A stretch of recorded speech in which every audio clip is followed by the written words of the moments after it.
बिस्मिल्लाहिर्रहमानिर्रहीम। तादील अरकान वाजिब है। इसका मतलब नमाज की अदायगी में हर रुकन अदा करते वक्त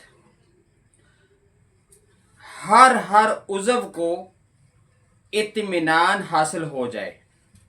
मसलन जब सुबहान रब्बियल अज़ीम सुबहान रब्बियल अज़ीम सुबहान रब्बियल अज़ीम ये तस्बीह मुकम्मल करने के बाद फिर हमने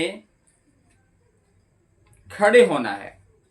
अगर इस तस्बीह को पढ़ते पढ़ते खड़े हो गए तो ये तादील अरकान के खिलाफ हो गया, वाजिब के खिलाफ हो गया।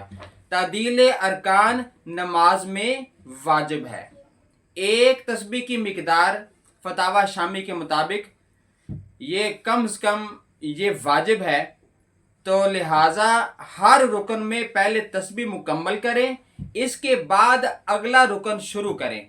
उस रुकन की तस्बीह मुकम्मल करें, फिर अगले रुकन की तस्बीह मुकम्मल करें, इस हैसियत के साथ कि जिस्म के हर उज़व को करार आ जाए। इस लिहाज के साथ आपने सही नमाज अदा करनी है। अगर किसी ने जानबूझकर तादील अरकान के खिलाफ किया तो नमाज ज़ाया हो जाएगी, अदा करनी पड़ेगी अगर वक़्त मौजूद है। और अगर वो सहवन ऐसी गलती कर रहा है कि तादील अरकान का ख्याल ना रहा, तो इस सूरत में सजदा साहब लाजम आ जाएगा। अगर सजदा साहब नहीं निकालेगा तो नमाज ख़त्म हो जाएगी। अपनी नमाज को मुसलमान भाइयों तवज्जो के साथ अदा किया करें।